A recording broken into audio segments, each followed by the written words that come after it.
next panel up. And I'm going to bring up Brother Reverend Babington Johnson, CEO of Stair Step Initiative, who's going to invite our two panelists, Senate President Bobby Joe Champion, Minnesota Attorney General Keith Ellison. All right. Give them a round of applause. Hello, hello. What's up, brothers? Amen. Amen. How the brothers doing? Right now. Okay. So, thank you, David. Thank you, Jeff, for the invitation for this opportunity of conversation. And I want to start by saying sometimes we look at things and we don't know what we're seeing. As you're looking at these two gentlemen before you, I'm not sure that you even understand what you're looking at. This is, of course, the Attorney General of the state of Minnesota, Keith Ellison. And this is the President of the Minnesota State Senate, Bobby Joe Champion.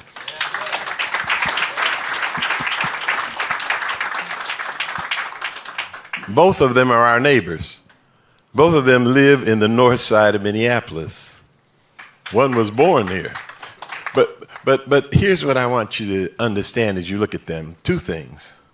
First, understand they're you. You look at them closely and then recognize they're you. Then I want you to understand that in the state of Minnesota, in the political sphere, you're looking at two of the top three most powerful men in the state of Minnesota. I don't even think you get it. There's the governor. He's the most powerful political figure. Now, we have the Attorney General here who is on the cabinet, and he's also a member of what they call the Executive Council. That's made up of 5 people: the governor, the lieutenant governor, Secretary of State, the state auditor, and the Attorney General. They decide a lot of things that you don't even know come on the table. That council, it's a formal group.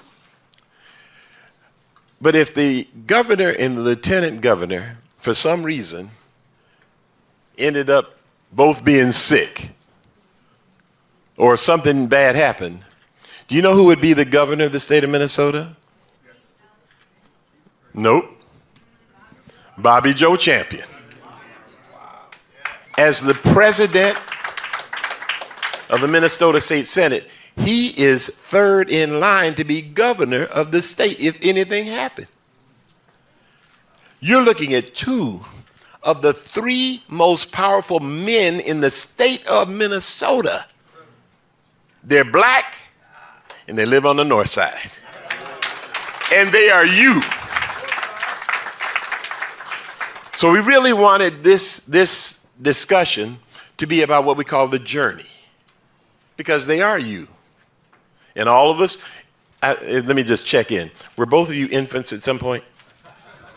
I was. You was? I'm Bobby pretty sure of that. No, Keith came out as an adult. I want you to know. Yes. Okay. They are you. They had a beginning, middle, going forward, just like you. That's an important part of this. So let me just then ask them a couple of questions. North Minneapolis and Detroit are starting points in your life stories. But if you were writing your autobiography, what would you say about the beginning of your journey? Well, the beginning of both of our journeys start before either one of us were born. And those journeys begin in Africa, and then they go to the American South. In my case, Louisiana and Georgia. Bobby's people's from Texas, Hooks, Texas. You remember that too. Brother, I know you. and so let's keep that in mind. We need to think of each other as, it's not individual dots on a line, but as a point of a river flowing that includes not only your ancestors, but your descendants, both. And think of that way. Indispensable parts in my journey, quite honestly, had to do with when my mom was from Natchitoches Parish, Louisiana, and her father, my grandfather, Frank Martinez, would organize black voters And they would threaten not to blow up the house so much that my mom had to go to a boarding school in Lafayette, Louisiana, called Holy Rosary. They burned a cross in front of the house, and my grandfather had to put tractor fuel in his car because the white business owners boycotted him. And that experience, definitely shaped my mom. My mom, when she went to Xavier in New Orleans, she would grab the whites only signs, which were movable on the bus, and she would take them. And she said, I must have had about 20 of them in my dorm room by the time I got out of Xavier. And so she raised us like that. And I'll just say this one last thing. You all remember Pulse nightclub when there was a massive shooting in Orlando, Florida. My mom calls me and she says, John Lewis is doing a sit-in on the House floor to protest this. And I want to know why you're not down there. Because I looked on the TV and I didn't see you. And I closed my meeting and I went down there. So that's a little bit about the shaping. I will tell you this one other thing about Bobby. Neither the governor or me can get 1 penny to run our offices without Bobby. And it's sure nice to know that my friend of decades lives 3 blocks away from me. I can just say, Bob, we really need some money for X, Y, and Z. And Bob tries to do it. We're not just black men. We are brothers working together. It does not help anyone. It does not help anyone. Look, if you're just some black star at the top of some mountain all on your own, we stand back and say, isn't he awesome? But it doesn't do us any good. It doesn't help. You ascending us to leadership should do you some good. Amen. Amen. Well, let me say, first of all, thank you to Alfred Babington Johnson and my brother Keith. You know, you heard me chuckle when he remembered that my mom is from Hooks, Texas, and my dad is from Hope, Arkansas. That's right. And what's significant about that is when we think in terms of journeys, everything that he said about Africa and coming through in the South is significant. And what's also significant for me is that I was born and raised in North Minneapolis. North. Sorry. And that doesn't mean the exclusion of anyone else, but let me tell you the significance of that for me. Because growing up, you know, if you lived in North Minneapolis, there are others who were outside of North Minneapolis that didn't think you were anything. They didn't think you could accomplish anything. They didn't think you were about anything. So I grew up on 7th and Penn. All right. My mom and dad came from the South because they migrated from the South to the North. And every year, what was really important to me, and I didn't realize this until later, my mom and dad made us go south every year. We spent at least 2 weeks in the South. They called it homecoming. That's right. Well, all my other cousins and others would come, and we couldn't just get there and act like we were on vacation. We had work that we had to do while we were there because we were a member of a family. That's right. And what was also significant about that is I didn't realize until later that we always left to go south at night.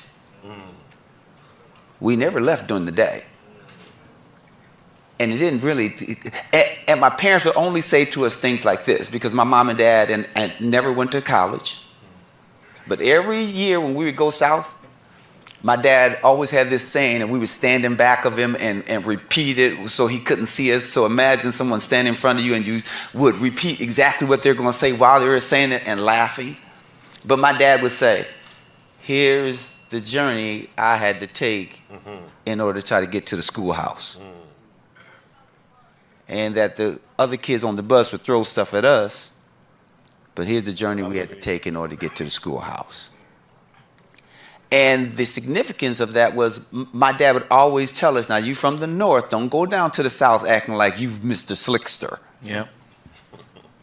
And that message was always resounded. And it would talk about history, where they had to live, what they could do and could not do, and the advantages that we had at that moment. So that was really important to me to really get that and to understand that, and then to even understand being from North Minneapolis. See, I didn't see myself the way other people saw me from the outside.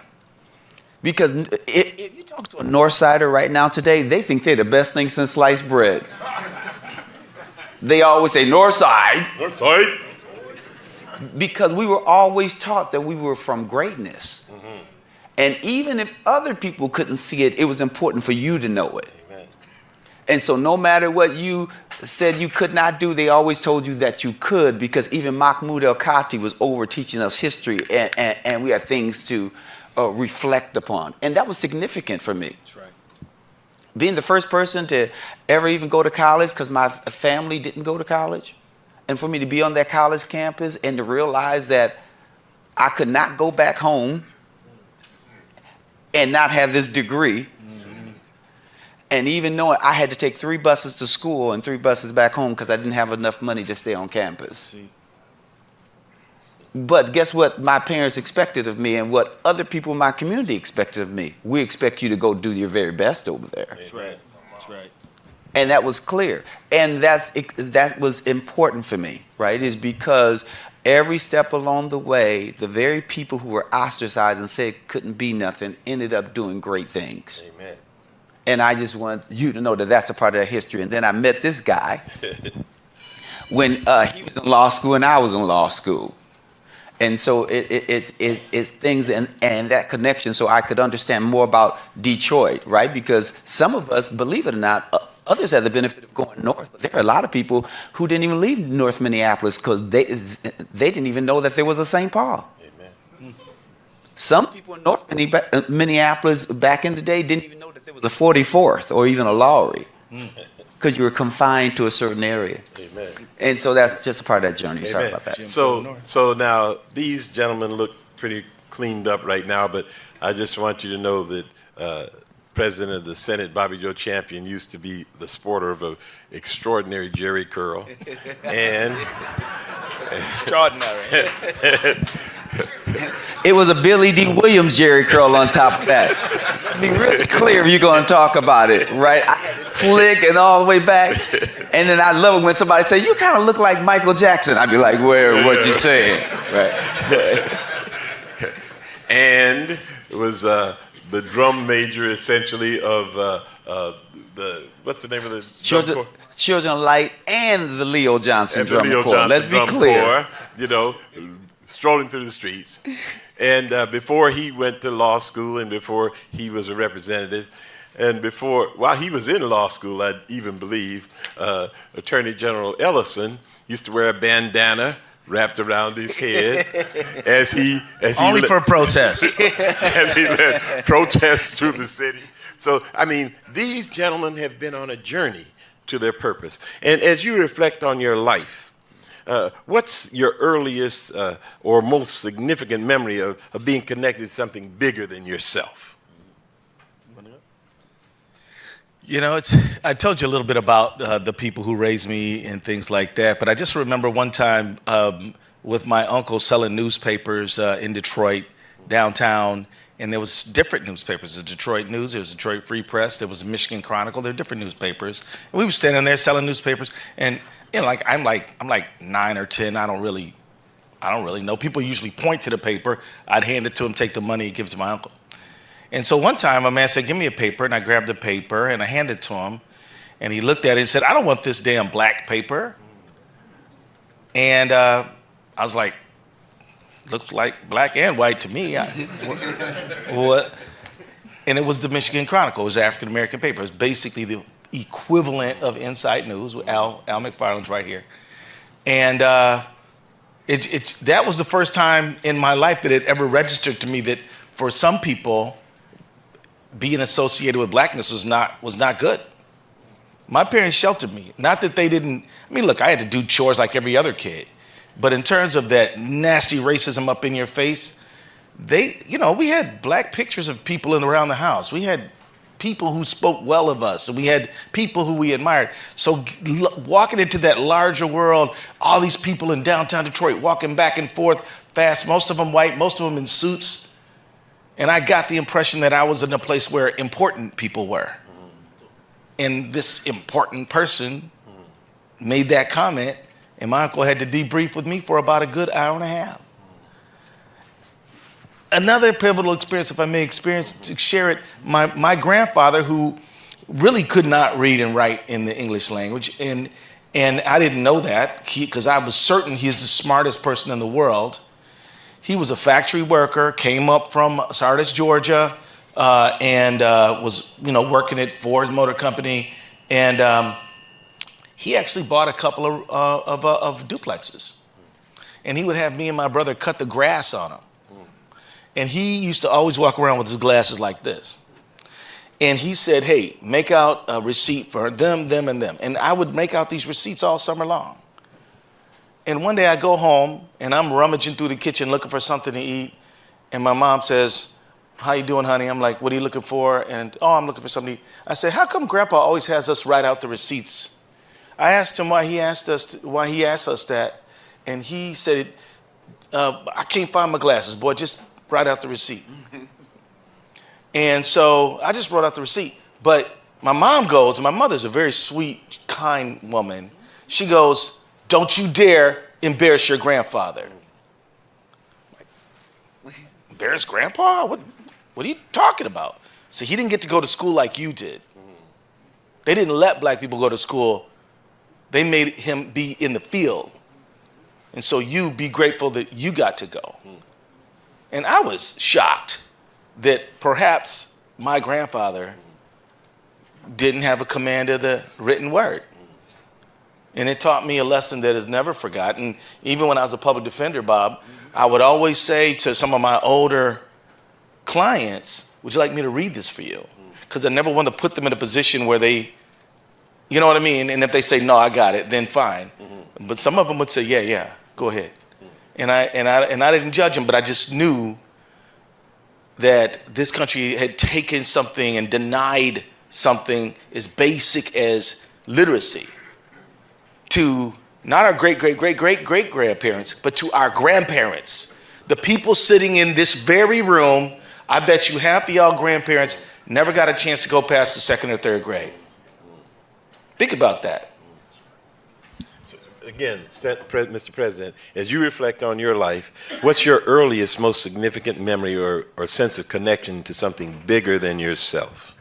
That's a really big question. And, because I believe that every experience that you do experience is a part of building you to who you are today, not just one thing, right? And so, as I mentioned, when we would go south, it was really significant to me because my Aunt Honey or my Uncle Fred or my grandmother, who was in Hope, who lived in a shotgun house, right? Or they had a property and there were things that you had to do. Y'all know what a shotgun house is? Okay, good. A shotgun house, How many right? lived in one? No. But they were always talking about the importance of family and progress, even if they were in their situation. They were always talking about progress. And so when you compound that with Mahmoud El-Kati, I first met Mahmoud in North Minneapolis when he was coming to the Way, because even if we were going to have a recreational time, the spike in the Way would make them shut down the recreation and tell you that you had to go to African American history class. African history class. You had to. It wasn't even a choice. If you wanted to play pool, if you wanted to go run track, you had to go to African class.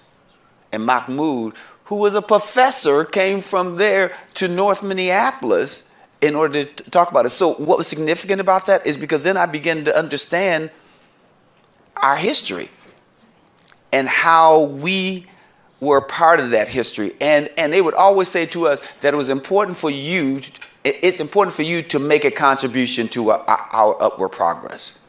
And the other example to me was Stevie Wonder was pushing for Martin Luther King's birthday to be a national holiday even before it became vogue and other people were accepting it. The Way had us get on the bus, because we would do all sorts of protests all the time. We were always protesting something, right? But they had us get on the bus and ride from North Minneapolis to Washington, D.C. so we could be a part of that protest, because we needed to understand that it was important for Martin Luther King's birthday to be a holiday. And it was at that time when Stevie Wonder was talking about the world's orchestra and we have to do our part and play our part. And I ran around the back of the Capitol when I thought that Stevie Wonder would be getting in the car. And I ran around to the back of the Capitol and saw him. And most people who know me know that I had a stuttering problem at the time. So it was difficult for me to get out because I was shocked that he was actually there. And he said, yes. He says, yes. I said, Mr. Wonder. I said, Stevie Wonder. Oh, it's so great to see you. He says, I'm glad that you're here. He said, but you have to understand that you have to make a contribution too. And that was a profound moment for me, because he made it very clear that we all had to make a contribution. And I started thinking, well, what is my contribution going to be? So that was a moment. You know, regrettably, we don't have very much time left, so let me just ask you, both of you went to law school, completed, became attorneys, and you know, it's an interesting track. A lot of people become attorneys and they go for the gold. And that's the notion of things. At some point, both of you decided, notwithstanding the fact that you do practice law, that you were going to run for elected office. So in the final statement, as we're looking on this congregation, is that okay, y'all, congregation? Okay. As we look on these gathered ones, final word of wisdom, knowledge, whatever it might be, is you, in your own words, to this group. First of all, we definitely need all kinds of talents. We need clergy who can help people understand Scripture, but also understand what Scripture requires, right? We need lawyers. And it's okay for you to make some money. Sure, we need lawyers. Well, Yeah. a few of them. But we need lawyers. Honestly, we need some Thurgood Marshall type lawyers. We need some Bobby Champion type lawyers. But it's nothing wrong with you making money as a lawyer. I don't want anyone to get the impression that making a good living as a lawyer is bad. But if you're there, lawyer, Jerry was doing really well. Do y'all know Jerry? Yeah. Judge Blackwell, Federal District Court Judge Blackwell, who did the opening and closing statement in the Floyd case. Jerry was making a very good living, and I used to see Jerry all the time because I was generally suing his clients. I was suing Comcast, I was suing Lumen, I was suing ExxonMobil, and I was suing 3M, and he represented them all. And I'm not trying to close those companies down. I'm trying to make them obey the law. And he would represent them. He always was very well-mannered. And we'd either try the case or we'd settle the case. But what we wouldn't do was waste a lot of time as he was billing his client $1,000 an hour just to churn the file. You follow what I'm saying? And so I would say whatever endeavor you do, we need medical people, y'all. I mean, I heard the brother talking about medical disability. We've got to have that. Banker-wise, absolutely. But we need bankers like David McGee. I mean, I love that conversation y'all had about credit score. And I just want to say this, if you'll allow me, then I'll be quiet. There's a lot of bills that you pay on time that are not factored into your credit score.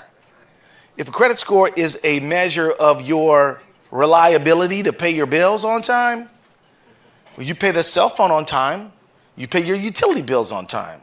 They don't build your credit score. Only debt is what's building your credit score. What if we changed the law and said everything which tends to show that you're a reliable risk for a loan should be factored in? There's things we can do about this credit score. I love what the brother said about, hey, instead of keeping it 100, let's keep it 700. That sounds great. But many of you are far more credit worthy than that score shows because you pay a lot of bills on time. You have a thin file because to get credit, you've got to have credit. And that's kind of a chicken egg problem. So the thing is, I want to say in terms of our what we do, where we go from here, is that nobody can do everything, but every one of us can do something. And figure out what you can do and do it. Terry, building strong relationships between dads and daughters and fathers and sons. Brother, bless you, and may God bless you for that. Rebuilding the parental bond, very important. I mean, there's so many of you doing awesome things, and I'm afraid to start calling you out because I'm going to miss somebody. But my point is, we just all got to be an army of progress for the community, and never sit down and say, and if you're tired, take a break. We don't need you to burn out, but then get back in. That's all I got to say about it. So I'll make it quick because I know that there's a time element. The first thing that I would say, never let your current circumstances dictate your future. You know, so if you really think about it, don't let where you are right now create paralysis so that you don't strive to be better. The second thing that I'll say is that we all can live up to our God-given potential. And what's extraordinary about even this gathering here is a well-known a phrase that I heard. It says, before anyone had an opinion of me, God had a plan for me. And the significance of that is because I cannot tell you that I intentionally maneuver through the terrain to arrive where I am right now today. I can't take credit for it. I can't say that I always envision my future to be elected. In fact, I often told Keith that I would never run for office. That's really true. And so the other thing is never say never. And when you think about your life, you know, we often in the church says, you know, God has the whole world in his hands. But it's important for you to put your hand in and say, I want to make sure that my future is bright and that I'm living up to my potential. As I started saying that I cannot take credit for where I am because I never thought that one day I would be meeting the President of the United States. In fact, I wanted to be a lawyer who practiced entertainment law because I believe that artists were always getting gypped out of money over and over again, and that's why they always ended up poor. It is through that experience where I learned that I need to do criminal defense law too because they were always getting in trouble. But it gave me an opportunity to talk about the decisions that they were making. And the other thing that I'll say is never ever underestimate the power of a smile. You know, because I can think of growing up and Sonny Bono, for an example, would drive up and down Plymouth in that white Mercedes-Benz. But you know what? He always stopped to say, I believe in you. Don't be like me. You can do great things. A smile encourages someone else. It can also wreak confidence that you have in someone else. And don't look across the last thing I'll say, don't look across the fence and say, oh, I want to be like him or her or Mike or LeBron. How about that you want to live up to your God-given potential because what you have the ability to do may be just as important. And so just remember that we are all tied together by our human spirit. And it's going to be important for all of us to link up together in order to move us forward. No one is greater than the other. Because the pastors appreciate this. Psalms 139 says we are fearfully and wonderfully made. I'll get your offering later on, so just I get that. That we are fearfully and wonderfully made, and we need to stand on that. So thank you so very much. Let me just, before you even applaud, let me just say this. We started out by saying who these gentlemen are, what they've accomplished, but they are you. Let that be the takeaway. We all begin, and then we move forward. They are you. They've accomplished great and mighty things, and so can you. Let's give him a round of applause. Thank you. Changing the narrative. And it's not only my experience, but I know that over the years that I've reported, there's been a sense that sometimes our people are not welcome in all of our parks. And that's something that's serious, it's real. And I believe that you and leaders like Kim and other people in the public arena are intentional in shifting that dynamic, creating new narratives so that we feel like we are owners and we are the object and the opportunity and responsible for this message of inclusivity and opportunity that parks mean. So with that, Al Bangoura, the floor is yours. Thank you. I really appreciate that. That was really powerful. And forgive me too for, I think I'm blaming Yvette for my emotion because she told me that story and it kind of brought back my childhood. So I'm blaming her for that, but very, very proud of her. Yeah, thank you for having me. I really appreciate it. I'm not going to try to be a talking head too long here. I think there's so many things that the park system is doing and working on. One of the things, and I'm going to shift a little bit because I had some kind of things I want to talk about, which I will share, particularly around near north and north side that are very important.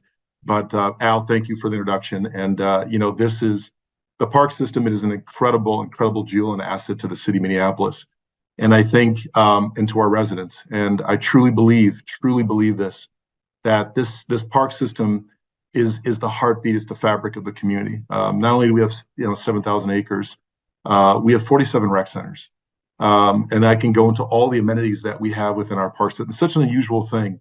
When you go into other park systems, you might have like these large regional centers where there's one center in a particular neighborhood, but we have these smaller, small neighborhood centers, kind of medium-sized, larger ones that are all throughout our park system. One of the reasons we're one of the best park systems in the world, I think, and not only in the country, is because of residents, because of all of you, because of your support for the park system. When you look at the top 5 park systems in the country, of the top 100 park systems, Minneapolis residents pay more to our park system in support of it than probably 95 of those. We're in the top 5 because of their commitment to such a jewel of a system that it is. It is also independent, semi-autonomous, which means that the board is elected by the people. And that's really unique, right? So the people own the park system. And I tell a really quick story. Is at North Commons, Cale Severson, who was the past commissioner, was sitting in the really cool team room that kind of Yvette and the team kind of designed there. And I walked in, and Cale, these young men were sitting in the room, and they were kind of joking. And walked in, Cale looked at me, and he goes, you see this guy over here, the superintendent? And then the kids go, yeah. He goes, I'm his boss. And I go, okay. So Cale kind of threw out as a joke, and I said, all right, Cale. And I said, hey, I got a civic lesson for you young people. Do you know who his boss is? And I said, you. So they started laughing. They ran out of the room, because they're just cracking up, like realizing we work for the people. We are public servants. I'm a public servant, plain and simple. My work is for the people. And I responded, the commissioners serve and are responsible for the governance of this park system. And I report to them, but they report to the people. And so the people come first in this organization. And the really one unique fact that I'll say too, and it's a $156 million operation, to run this incredible jewel of a park system. But in a really cool fact, it's the 5th largest bureaucracy. Like if you think about it, it's Minneapolis, St. Paul, Rochester, Duluth, Minneapolis Park and Recreation. That's who we are as a park system and what the importance is to the city of Minneapolis. And I do believe deeply, the impact that we can make in the lives of our community is so important. And my passion for that is committed, and I'm committed to that. During COVID, it was a very plain example. If I said to everybody on this call, or anybody that's listening, what was the one place you could go during COVID that was open and free and you could do whatever just to be present and be in space? It was the park system. It was. I mean, everything else was closed. But what people and their appreciation for at that moment when you walked out, you start to go to these little parklets and spaces, and maybe you haven't experienced certain places in the city. People were out in huge numbers in our park systems. And the uniqueness of being a park system the way we are, I had the authority because of the independence to shut down 21 miles of parkways. So people and residents could spend and go out during COVID and be in those spaces and just be present and just be healthy. And it's a place of activation. It's a place where people can express their First Amendment rights. It's a place where people can play sports, just sit and watch birds, and just take in the air and be present out in nature. And it's so important. So the health and wellness and who we are as a city, I believe deeply is connected by parks. So I wanted to share that. I also want to share too is that one of the really big things, I know that didn't get a lot of press, my commitment to youth, the first thing in the past board when I came in here was about our youth. How are we going to impact the lives of our youth? And I was very excited about that because I understood what that message was. And I won't get into it because I want to share a few more things and not take too much time. But what I'm really proud to also say is that working with the mayor, when I came in here, it took 3 years. We were able to get $2.6 million committed to youth in perpetuity through our general fund and our tax levy for the youth of Minneapolis. $2.6 million forever committed to the youth of Minneapolis. That was just the beginning. There was more that we invested in youth. That $2.6 million hired all of these folks that are working within our rec centers, that are doing the incredible work that they're doing to provide services that are free to youth in Minneapolis. So the lever that was pulled by the city, working with the city, and then my efforts to this was really to commit to the youth, to say to the youth of Minneapolis, we are committed to you. It's not about just injecting money every once in a while and fund it when something, a crisis happens. Then we all of a sudden, we got to save, we got to put money in for these kids and our youth and get them engaged. Then that becomes more of an intervention and not a prevention. The beauty of the park system was that, and it took a little bit of time, but we worked with the city and the mayor, that if you invest in this vision that we're bringing forward, this will be in perpetuity for our young people, and it will impact their lives, as it did for me, and as I know Yvette just spoke. It's so important. Part of that money, which is going to start to share some information, was in the development of these Spark Studios that we have throughout our system. And if you know anything about the Spark Studios, and I would please encourage you to go to our website. The Spark Studios is a place where it's completely transforming the inside of a building in a particular space that is based and rooted in technology, but that's not why we don't call it tech labs. We call it Spark Studios because we want to spark the imagination of young people. We want to see where it can take them. So we did the first one at Powderhorn. We redid the Powderhorn one. It's an old warming room. I started way back when I was working at Powderhorn for 6 years, but we remodeled that warming room. It's an incredible state-of-the-art recording studio. It is a place where young people can go and do documentary work, and they can do STEAM. They do flying drones. They create objects through the 3D printers. I mean, it's amazing. That's one. Second one is over now at Harrison, which is in North Minneapolis. It's a wonderful place. We had a chance to visit it. It's amazing. So imagine the most high-end technology you can think of is in that space. Everything from the best Apple computer screens to they have a recording studio there too. They have everything from STEAM. They do esports. They do design graphic work. They create and build things. It's an amazing space. The third one we just opened up is at Whittier. We just opened it up 2 days ago, in fact. That was the third one. We have 3 more coming. There's going to be a fourth one that's going to be at Luxton. The fifth one's going to be over at Phillips Community Center. And the sixth one is going to be over at Graco Park, our new B3, completely LEED certified building that's going to be across the river. It's amazing. I encourage people to go to our website because I can talk about it for hours about how amazing these spaces are. But when we talk about a youth walking into a building and meeting them where they are, it's about where they are now and how we can reach them. It's not just about athletics, which is incredibly important. It's not just about our nature-based program, which is very important. But it's about when a child walks into a space, they have something to do immediately when they walk into that building. And that child says, what do you want to do today? Well, I want to do animation. Well, let's do animation. I want to do something on a micro. I want to do a business. I want to build stuff and create space and create a business. Well, let's do that. I want to work with design. I want to look at architecture.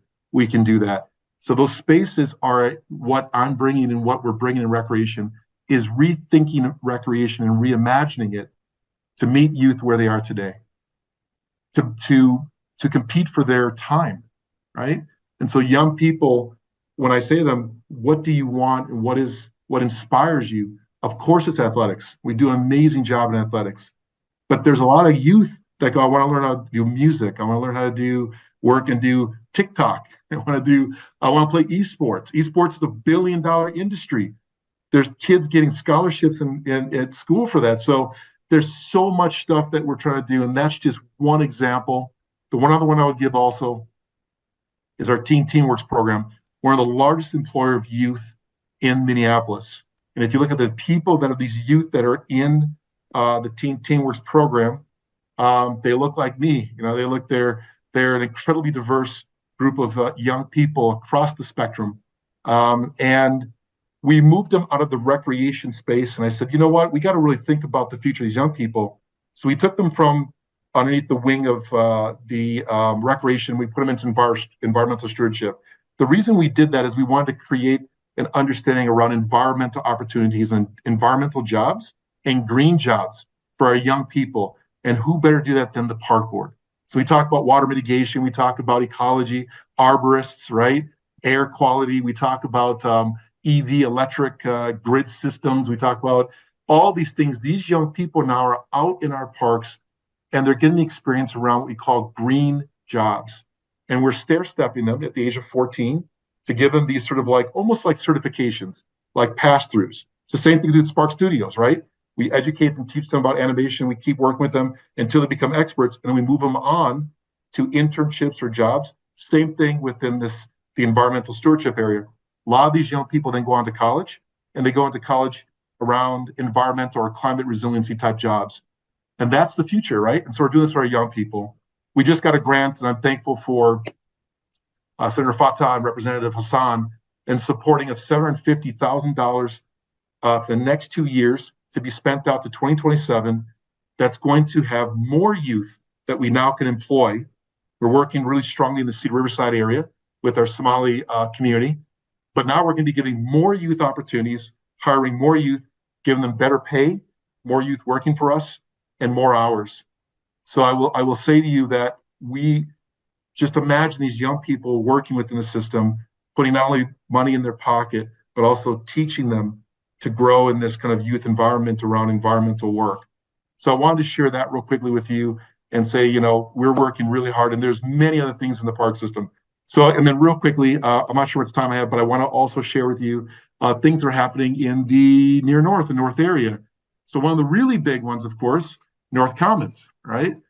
One of the most amazing, Yvette smiling because she's going to be the leader of this historic, fundamentally transformative rec center at North Commons, the largest investment in the history of the park system at North Commons that the park system is investing in. It's 55,000 square foot of building. It's a $35 million project. It was adopted by the board in October. And if you go to our website again and you click on our website, you can see, I think it's a 159-page document, but it really has an incredible background of what this facility will be in the next several years as we start to build this. Right now, we are working, and I know Sean is here, we're incredibly grateful for the Parks Foundation and the work that they're doing. They've secured already $10 million, and they're working with us as a partner to raise more dollars, of course, to complete this project. We are asking with our delegations, the number one priority for that we've presented in our bonding to the state to support this project. We are it's going to be an amazing place. It has 3 field houses. We're keeping the existing gym. We're building around the current facility that's there. It's going to take several years to build, but it's going to be a transformative, incredible space for our young people. I think it's a 58,000 square foot building, not 55. And we'll start construction. Design will start in 2024. Construction will be pretty much in 25 and 26. We did receive funding from Representative Omar in earmark funding for $2 million. The city through the ARPA funding for about $3 million, which is very exciting. Senator Champion, back when we received bonding, was about 5.1. So we secured around, and then the park board, of course, putting money in. We're around probably about 12 million so far secured. The 10 million from the foundation also raising more funds philanthropically to help us to raise more money. Also, the foundation's putting $1 billion towards community programming and gifts and pledges. That's being a part of this. So it's very, very exciting. And I can go on for hours of this project, but what a fundamental, incredible place this will be to transform the lives of our young people, not only economic opportunities that we're going to be giving for them, for our community, but also young people that are going to be in this space. Our communities say, we don't have to go out to the suburbs to experience something like we're going to be experiencing in our backyard. It's going to be in our community, and people will come to us, and we can be proud and advocate for that space. And that's going to be incredible. And these field houses, not just about sports, it's going to be about community activities, it's going to be about celebrations. It's going to be a place that's going to be a gathering spot for our community. And we're going to be also redesigning the pool. So all of this is on our website. Please, please, at the moment, take a look at it. It is so incredibly important. I will give another one major one, Upper Harbor, right across the road. It's going to be an incredible site. So the park board, on Wednesday, I think it was last Wednesday, they have conveyed now the 12.5 acres of parkland to the park board. So we have now signed that. The park board now is going to be redeveloping, and the work is really being done on that from that space. So that conveyance concluded literally 7 years of planning with the park and private development in coordination, of course, with a number of agreements. And so we're working on that right now. And I cannot say thank enough to the NWMO and the work that they're doing with us around this whole stormwater kind of relationship we're having to see the park board, NWMO. It's going to be an incredible ecology, water mitigation kind of work that's being done in that space. It's going to be just amazing. It's $11 million has already been awarded for the first phase of the work. So we are now been doing the work on this project. It's going to be a beautiful park that's going to connect, of course, again, in the north side. It's going to be the space where we're going to have an amazing, amazing place. And so we're very excited about that the park board is working on the park itself. And you will see that work continuing. And again, if you go to our website, you will see the work that's being done there at Upper Harbor. And then there's a few more things that I want to share with you. These are just projects that are happening right now. We are now looking at Twin Lake shoreline restoration, which is going to be some work. Cliff Swenson from our department is working on that, on design development. North Commons, of course, phase 1 project and improvements. That's beginning. Sumner Field, we're doing basketball court improvements at Sumner Field. Upper Harbor, of course, a new regional park that's being developed. We are working on the 26th overlook. So, I mean, this is really amazing. Think about it. 94 cut off north side from the river. We know this. Development happened, and that's what happened to the north side. And so the park board is working hard, of course, even with the foundation on the 26th overlook that connects, if you go from the 26th all the way to Theodore to connect to the overlook, which now is on the Mississippi. We are now going to be connecting a trail from the 26th overlook over to Ellison Park, which now will connect all the way to the Grand Rounds. So you could literally go from North Minneapolis, connect to the 26th overlook, get on that trail that connects along the river to Ellison.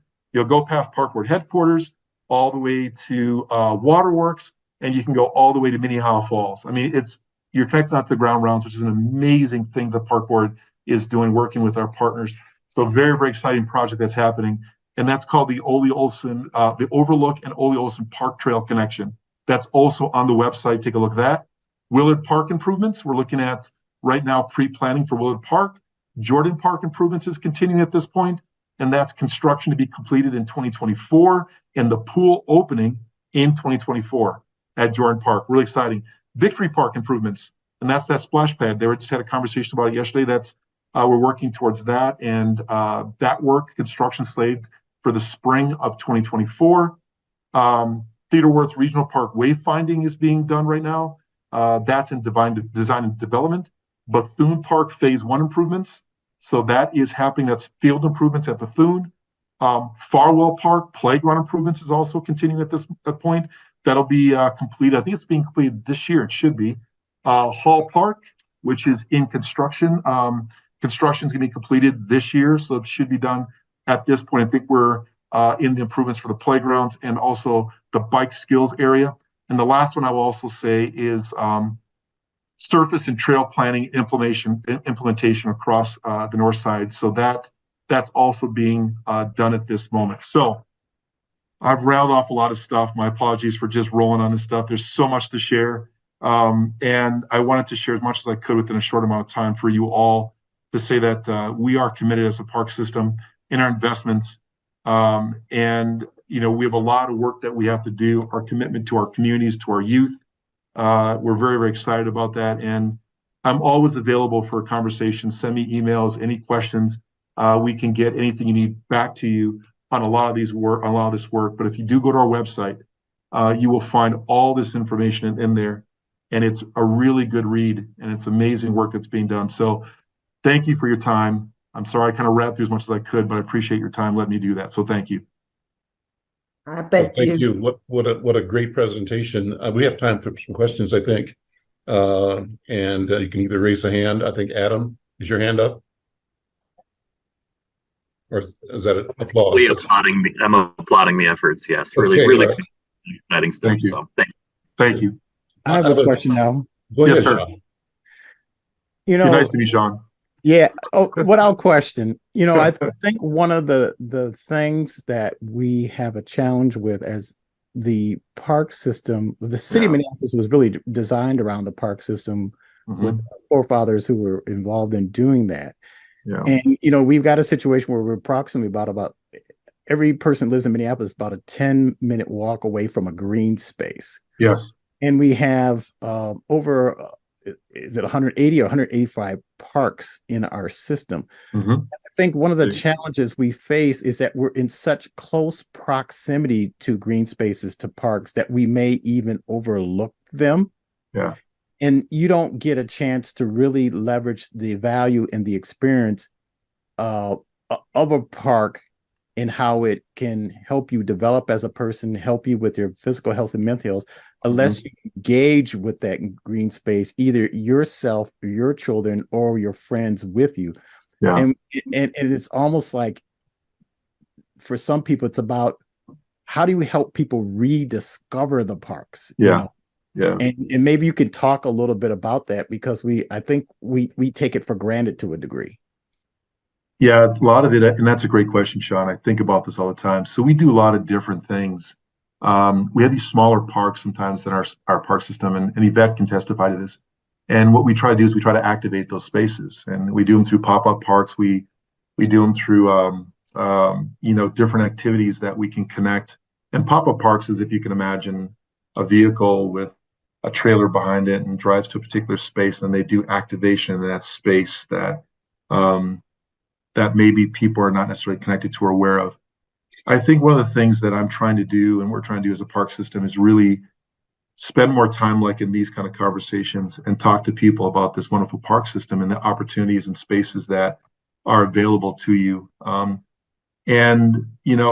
think we have really wonderful people that work within 47 of our rec centers, 47 supervisors, like Yvette, that works in these spaces. And it really is sort of a one-on-one connection. And because you can put things on emails, or you can do it on Instagram, you can do things through TikTok, whatever it might be, YouTube, all these things. But a lot of times people are not necessarily searching for that. They don't really necessarily know that. So I really truly believe in personal connections, and I really truly believe in ways that we can make that connection personally. The stories that you'll hear from a lot of our staff, as even I talked about today, and as Yvette talked about, it's how you kind of have those moments where you meet someone that is connected to this incredible park system. And that's like all of you that are on this call, right? You have your experience. And so how do you advocate and talk to other residents and talk to our youth and say, hey, did you know, right? How many didn't really know about the Spark Studios, right? As we're building them. Maybe I'm just conveying it for the first time here. So then you start to go out and you start to say, well, let me now talk to you and tell you about this opportunity that is in your community that you might not know about. I was talking to, remember we talked about the faith leaders when we were at North Commons, I think it was, in fact. I think it was at, we were sitting there, and Tom was with me, and we had we popped up a video on that meeting, but it was about North Commons. And I remember all of these amazing leaders in the community had no idea about the things we were doing within the park system. And I was kind of shocked. And they didn't know. And so there we were sharing it, and they were like, this is incredible. We didn't know this. And so I think a lot of it is really kind of getting out there and just really making those connections for me to be more present to, and to share the wonderful opportunities that we have in the park system. TPL is really interesting too, because TPL, we have less than a 10-minute walk shed, right? So we're on the top 3 in the country we've been number one for a long time, where people can actually step outside the door within 10 minutes to get to these wonderful spaces. But I really do believe it's going to be just more of these communications, talking, engaging community, and sharing this information so they know what's outside their door and how they can connect to it. Got time for one more question, Superintendent, I just want to thank you. This has been a wonderful, wonderful presentation for you and your team, Sean, Yvette. So thank you. Is there another question? Princess? Yeah, I had a question. Thank you for all of I took so many notes. I'm excited about it. I'll be on the website. Yeah. Working with Appetite for Change and just traveling to other states. And Sean, when you talked about engagement, I'm wondering, are there any ideas in the makings for us to use agriculture or urban farming as a way to re-spark that engagement around park space? Thank you. Yeah, it's a good point. If you actually go to our website, we do have urban gardens throughout our parks. I'm sure you know this. We engage community around this, and we do have, I can't remember how many they are now, so I do apologize. I probably could put up quickly, but we do have urban farming and urban agriculture at several park locations throughout the city, which engages community that they sign up for it. They then are able to have a plot in very specific places around our community within our parks, and that's where they grow vegetables and they take care of those particular gardens. And it really is a wonderful program that is community-based, that has designated spaces for people to go out and garden and do agriculture and raise food, for their community, for themselves. I know many actually grow those vegetables and things, and they actually then share that, and they then give it to food shelves, and then they do community dinners and amazing work. I used to work at youth farmers market at Powderhorn, where they had their plot up there in the hill when I was first there. So we have multiple sites that we have already now that we're doing urban farming and gardening within our park system. The other one, which is really, really amazing, at JD Rivers. If you go there and you see the youth farm project that's there, that they grow vegetables and they have a farm project, I wish I could show you it. JD Rivers, if you go to that space, our young people are out there growing vegetables, growing, spinach, and everything you can imagine. They're growing it there. They're selling it there. Their hands are in the dirt.